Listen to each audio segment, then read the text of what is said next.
Hey everyone, welcome to this podcast called Ken Reads, where I, Ken, read out your letter that you've shared with me in the hopes that I can better help you understand what the F just happened between you and the last partner you were dating, whether it was in a relationship or a situationship. I look at these experiences from the lens of attachment theory. I don't just come up with thought terminating cliches like, they're just not that into you, or if they wanted to, they would. While some of those phrases might have their benefit in other dynamics, I try and look at this from the lens of, is there perhaps an insecure attachment issue that's at play in these particular dynamics? And though I am an Australian counsellor, I am not someone who is going to be responding to these letters as if I was with a client. I'm here to provide validation, yes, but I can't provide any diagnoses on these. So even if, a lot of people might understandably hear this and be like, well, that sounds like a narcissist. At best, I'll probably say, sounds a bit narky. I probably won't go any further than that out of respect to my ethical boundaries in regards to what I can and can't do. If you find this of benefit to you, fantastic. That's what I want. And if you want to submit your letter, you're very welcome to, once there is obviously availability per month. And I'll happily read out and share my own 2 cents as to what I think has gone on in your dating experience to offer you a sense of validation for what you've been through, and also to give other people listening a chance to feel like maybe this relates to what they've also experienced as part of collective healing. So with that all out of the way, let's dive in to the latest letter.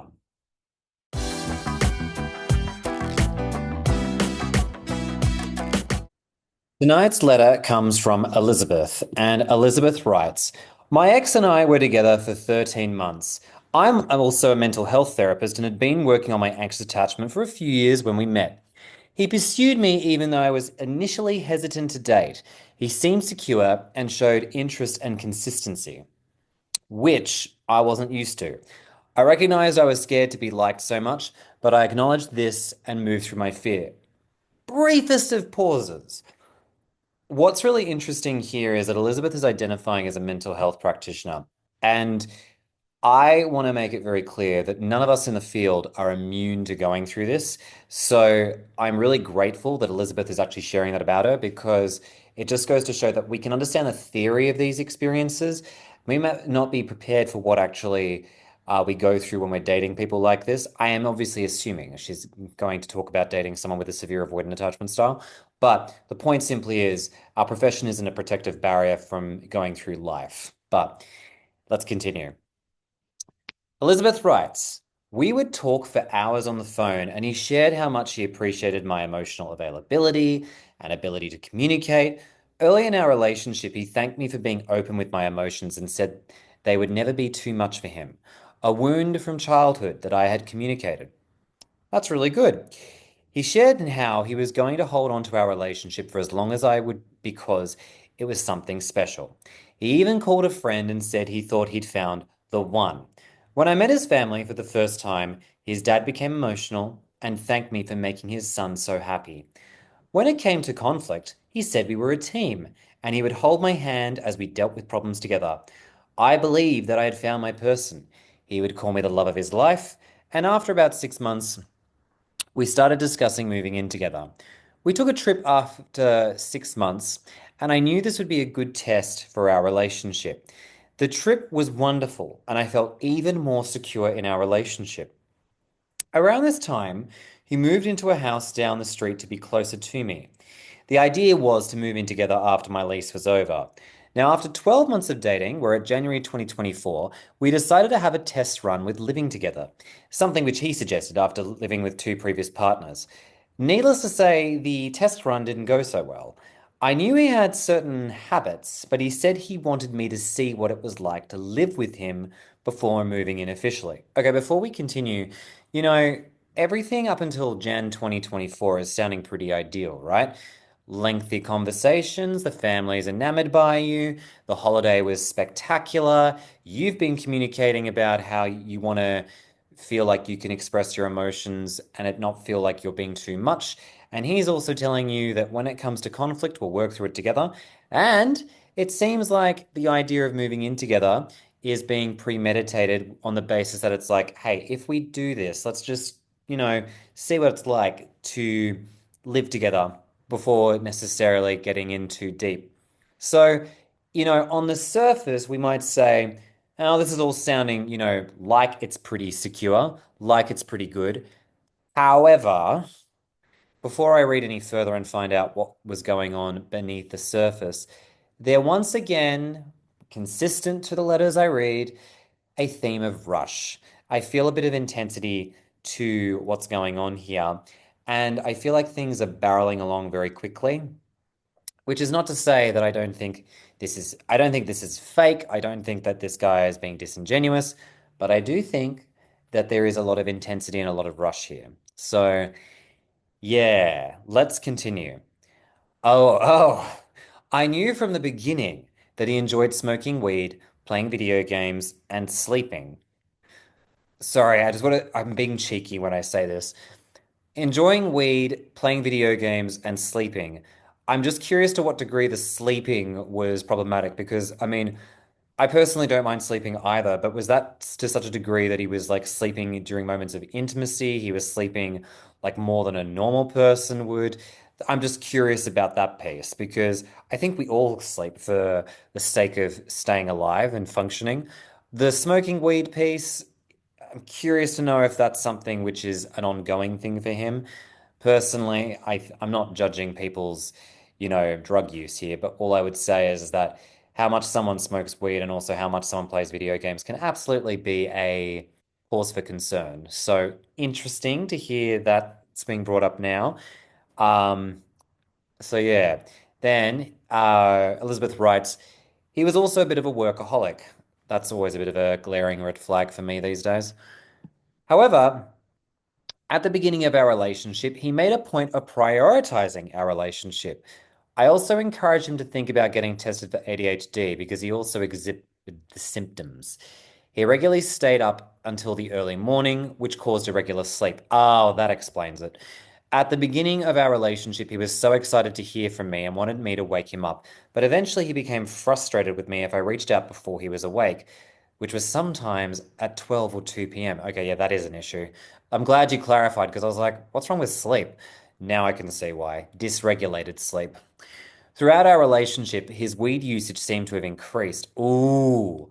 I was concerned that this was his way of coping with stress, but he assured me it was simply helping him to relax. The same thing to me. And he would take tolerance breaks. Now back to us living together.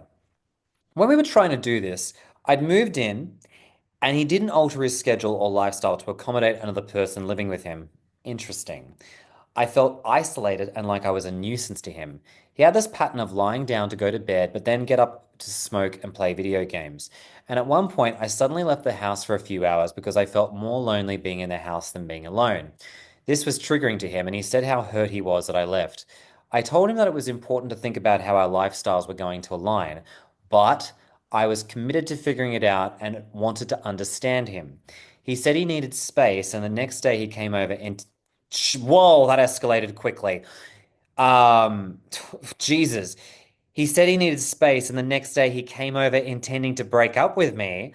But we talked about things, and he said he wanted to work together because he loved me and valued our relationship. Okay, hold the fucking phone.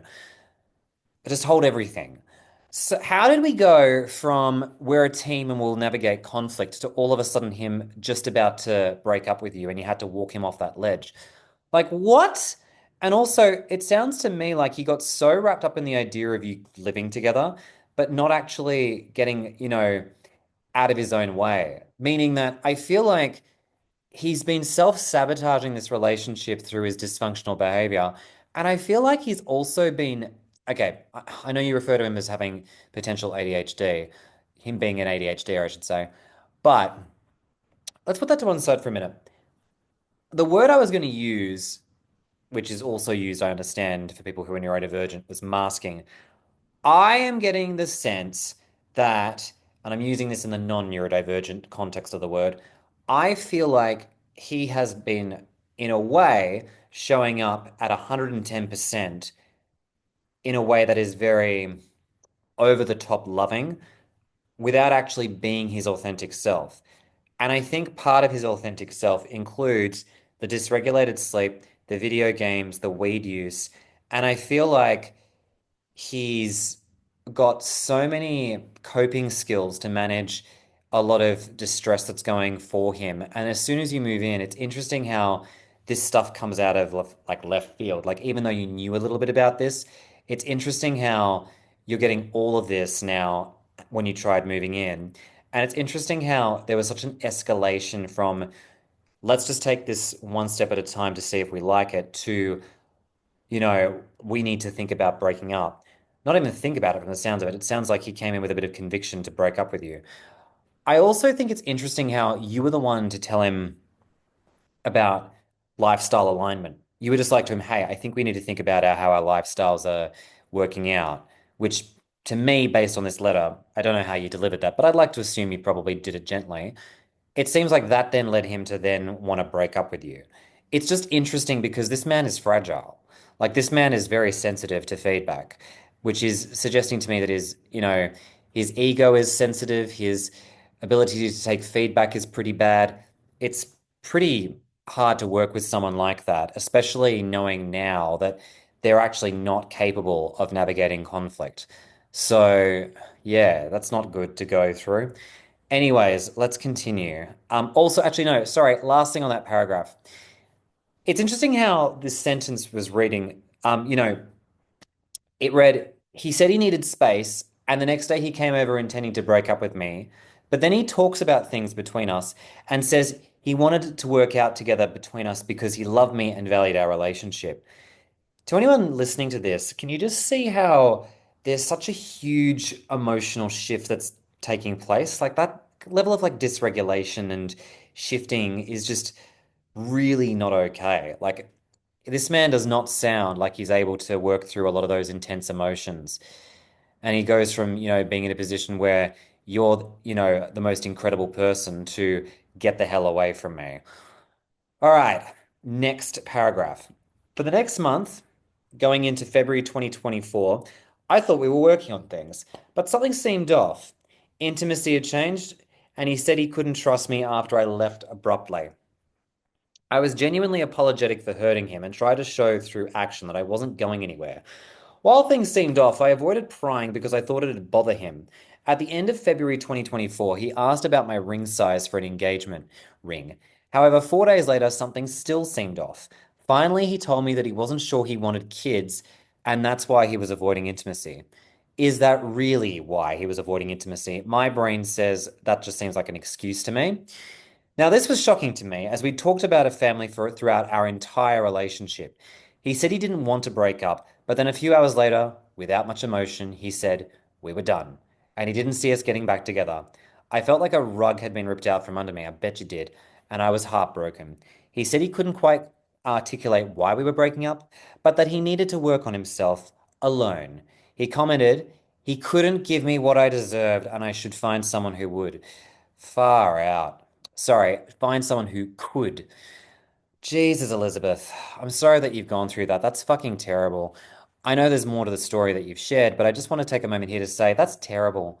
You're getting a guy who's basically telling you, oh, we're going to make it work. I'm going to try and find you an engagement ring to, no, we're done. Like getting that robotic we're done is pretty heartbreaking. And I think what's really terrible about it too is that it's just come, shortly after him committing to wanting to make it work. Like that's terrible. And also the fact too that he's gone back on that whole idea of potentially having a family. I mean, I don't truly think it's a case of him not wanting to have a family. I really think it's a case of his relationship OCD cropping up, meaning I think his fears came up. I think he freaked the fuck out. I think he was freaking out about growing intimacy, and that just became an excuse for why he didn't want to continue being with you. I think this man's definitely very conflicted. And I forgot to talk about the abandonment thing that he had where you walked out. Not of, it didn't seem like you were doing anything severe. It's just a case of like you were just probably feeling like I just need to step out for a bit. It seems like that really struck him as not being like that really felt quite devastating for him, which is really interesting because it makes me think, this man has big fears of abandonment too. So we are probably looking at someone who has a pretty bad fearful avoidant attachment style. For a few weeks after our breakup, he would randomly text me saying, "Hope you're enjoying the weather," or "Hope you are well." I was confused by him reaching out and tried not to engage. In early April 2024, he reached out and said he wanted to meet up to talk because he, quote unquote, really valued our connection. Oh dear, so he's going to boomerang. And while he'd respect my decision if I no longer wanted to be in his life, that would feel awful for him. He also wanted to give me more, quote unquote, closure. I agreed to meet, but shared that I was afraid to let him back into my life based on how he left. Yeah, fair enough, and well done for speaking up about that. Anyways, we met up, and he told me he wasn't ready for a relationship. Of course, he said that. And he wasn't looking to date anyone else, and needed to focus on his potential ADHD diagnosis. He said he wanted to be friends, and he also wanted me to move on with someone else because he didn't know how long it would take to quote unquote work on himself. I told him I wasn't sure if I could be just his friend.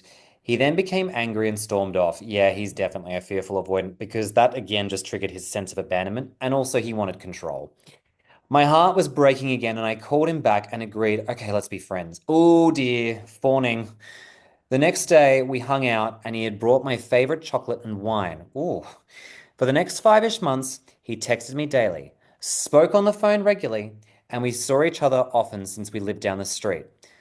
Oh, that's really a lot of emotional whiplash because you're just going from being essentially love bombed back into this relationship, getting the gifts, the phone calls, and also then basically, acquiescing and being like, yes, let's be friends.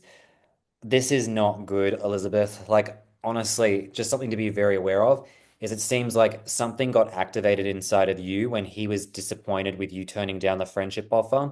It seems like he got quite agitated and angry, and it seems like you tried to pacify him. I get why you did it because I understand where that comes from. I know what that part's like. It's not a fun thing to come out, but it does seem like that tried to help you in that situation. Although the word help, I would say, is probably in inverted commas, because it definitely seems like that was not necessarily probably the best thing for you in this dynamic. The fact that he got angry after you turned his offer of friendship down just says so much about his mental and emotional state. He is unstable. All right, let's continue. Shortly into our quote unquote friendship in May 2024, I saw that he had Tinder open when he was at my home. I calmly asked him to leave because I was livid and knew I would not respond well. But he wanted to talk about it. He said he looked for casual relationships with women. I felt incredibly hurt. He ended our relationship because he was afraid of accidentally having kids, but was now okay with casual intimacy. I told him I was no longer interested in friendship, and he said I was jumping to conclusions about his dating life. I don't think you were. I think he's just being defensive. When I asked him how it would feel if the roles were reversed, he said he wouldn't like it if I were looking for the same thing. Even though it was an intense argument, we found a way to reconcile. Oh dear. Yeah, this is now turning into like this is real trauma bond sort of territory because you can really see how there's obviously an effort for what sounds like Elizabeth to try and smoothen the conflict over and to try and make it work from moment to moment. And for him, it's about maintaining access to her without letting her go because he's scared of abandonment and he likes the connection. So, yeah, this is obviously not good for either party, but especially for Elizabeth. Throughout the summer, he shared that he, quote unquote, had feelings for me, but wasn't focusing on them, and didn't understand how I hadn't moved on more.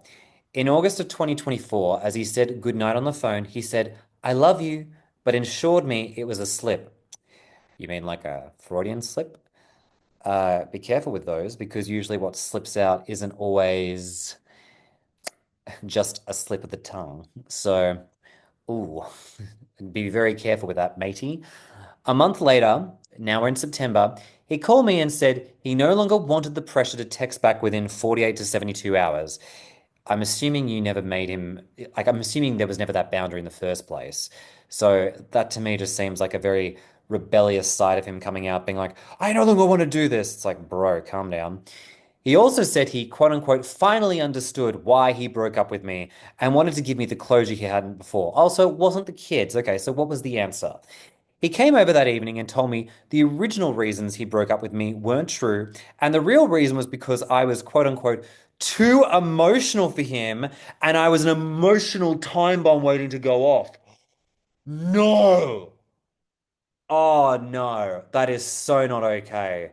No, that's completely fucked up. Oh my God, no. So, okay, there's so many things to say about that. The first thing is, what a god awful thing to say to you, Elizabeth. I'm so sorry that he said that to you. Secondly, at the beginning of this experience, one of the things that he seemed to be promising was that no emotion of yours would be too much. He's basically calling you an emotional terrorist. Like, just so not okay to say that to someone. So, no, that is really, really full on to hear that. Oh my God, wow. Just wow. Oh, what a betrayal. And just such disgusting language, calling you an emotional time bomb. You don't seem like someone who's actually blown up at him. It actually sounds to me like he's just projecting at you on this at this stage. That's ridiculous. So where this is coming from, I think, is he's probably dealt with women who have been quite emotionally reactive. But what I'm sensing is that he has this view of you that, you're too much, you're too sensitive. And he also has very pejorative, disgusting views of, you know, how emotions should be processed. Because he, in this paragraph, was basically saying something to the effect of, how haven't you moved on more? Like, it sounds to me as though he's judging you for your inability to compartmentalize and just not think about your feelings. I just think that's so not okay. Maybe it's actually got to do more with his own limitations that he's not able to actually process his stuff. He probably views that as a strength, but at this stage, I'd say he's the one who's an emotional time bomb. So yeah, ugh, yuck. I was devastated because he took the part of me that he'd once seemingly cherished and loved and weaponized it. You bet he fucking did. I asked if there was anything specific I'd done. He mentioned an instance from over a year prior, which was in August, when we'd visited his parents out of state. During the trip, he wanted to sleep for most of the day, and I had felt so alone and questioned why he'd bring me on a trip if he wanted to sleep the entire time. I ended up crying outside, which was somewhere I thought was alone. He stated, in that moment, I was so embarrassed of you. I knew I couldn't take you anywhere. Oh, that's disgusting. Oh my God. That's so fucked up what he's saying to you. Just the projection, the flaw finding, and oh, yuck. Just no, no, no, no. Oh God, his ego. Oh, yuck, yuck, yuck, yuck, yuck. Just what a god awful thing to say. I'm so sorry you've gone through this, Elizabeth. Anyways, he said he thought I was more. Oh, it gets worse. He said he thought I was more independent and wanted me to read a book, something I'd done already earlier in the day, or spend time with his family by myself. He went saying that he disliked that I wanted relationship check-ins and that he would never be the person to talk about his feelings. He blatantly said he wanted an easy relationship. I stayed calm and tried to understand him. I would have lost my shit at this stage. Fuck being calm. I would have been a villain. However, he escalated. Oh God, what does he say now? He slammed the door and stormed off. I was confused as to what happened and why he was so angry. I gave him a few days and sent him a message saying I was there to understand him. Oh, wow. Elizabeth, you're being way too understanding. Your fawn response is coming out hardcore. I can really see how that fawn response tries to jump in to mend these disagreements and to work with him. But I could imagine it's definitely squashing a lot of that healthy fight energy in this moment. Anyways, he immediately responded with, I thought I fucked it all up. I'm so sorry. You didn't deserve that. Also, great. So this was all self-sabotage. Far out, man. I mean, I knew it was, but far out. Oh, far out. This man. I agreed to try and have another conversation the following week. I set a boundary that this conversation was important, and if he wasn't in the space to have it, I would respect that, but I didn't want a repeat experience. Gosh, you don't need any more repeated experiences, Elizabeth. Just no more repeated experiences. Anyways, he agreed. Now, during this next conversation, I again stayed calm. Okay, I've noticed you've mentioned staying calm multiple times. This makes me think for you, Elizabeth, staying calm with disagreeable people has been a survival skill for you. It makes me think you've probably had to stay calm in very emotionally volatile situations with men before. I'm saying men because This guy seems quite activating and also threatening to your system. So it makes me wonder if that's something you've had to go through with other people like him who are very emotionally unstable. So, yeah, I'm just pointing that out because that's interesting how that's your go-to in these cases to look mature and calm and collected when this is going on. And that I can see might be robbing you from actually being able to maintain your boundaries in these cases and be like, this is just not healthy for me. Ciao. So, yeah, just an observation. I tried to be open and understanding, but he then became frustrated and asked me if I even wanted to be friends. I said I could no longer continue being friends, and he became angry. So, again, very similar to what we saw before. I asked him to sit down and talk calmly with me, but he began yelling and again slammed the door, this time so hard it scared my dog, and he jetted off. I again was confused. So, can you see how it's really interesting that he called you an emotional time bomb, yet he himself is like an emotional grenade in some of these cases? I again was feeling confused. He blamed me for being too emotional. Yeah, well, from the sounds of it, you were the calm one. I called him 30 minutes later and said I wasn't going to end things on that note and wished him well. To that, he replied that he no longer wanted to be friends with me and he was done. Oh, wow. So he tried to Uno reverse on you. 3 months later, in early December 2024, I saw him at the grocery store. I warmly greeted him and said I was doing well. He seemed genuinely shocked and said he needed to go. Oh, he was not prepared to see you. He must have been feeling so guilty about his behavior. All along, I suspected he didn't want the pressure of texting me back because he'd started seeing someone, I believe, long distance. This was confirmed when I saw that he had taken her to Christmas, something he told me was quote unquote too soon, even after dating for a year. The next day, on Christmas, he texted me, Merry Christmas, dude. Have a good one. Dude. Okay. Elizabeth, I don't know about you. I mean, to be honest, to me, unless your pronouns are he, him, you feel inclined to, identify, as a man. To be honest, if just to take you into my head with where I'm at with this, if I had a girl who I was dating and I was straight, which I'm obviously not, and she had said something like, Merry Christmas, babe, have a good one, I would be a bit like, what? Especially in light of the context like this. Him saying Merry Christmas, dude, have a good one seems so radically informal, so weird for him to be reaching out if he's dating someone new. And just the dude thing, I'm like, what? Like, it just seems so like something you'd say to your lads or your bros. But to me, Elizabeth, I'm like, this just seems really just out of place and out of touch. So, yeah. And please bear in mind, I'm just saying, it just seems really jarring in light of what I've been reading thus far. So it just it just seems wild that he's said that. Elizabeth goes on to say, it was like rubbing salt into a wound, especially since I hadn't made contact with him for months and accepted that. Even though he said he needed to quote unquote work on himself and didn't want to be in a relationship, he was now in a long-term relationship. I didn't respond and haven't heard from him since. I know I was part of the relationship dynamic, and I've tried to take accountability for how I showed up in unhealthy ways. I was and am actively working on myself because I know I have deficits. I guess I'm reaching out because I still feel raw and I'm trying to make sense of what happened. He gave me all these different reasons on why he left. So, what do you think truly happened? Do you think he's actually healed? Ah, Elizabeth, I'm so sorry that you've had this, and I'm so glad to be able to answer these questions for you. Okay, I love that we're having this conversation. So, from one clinician to another, I'm going to be blunt. No, he's not healed. This is all people pleasing. So, when an avoidant, particularly a fearful, says, I need to be alone and work on myself, they're just trying to come up with something that sounds mature, like they actually know what would make it sound, like good to you, like it sounds like they're taking accountability. They don't even know the first step to work on themselves.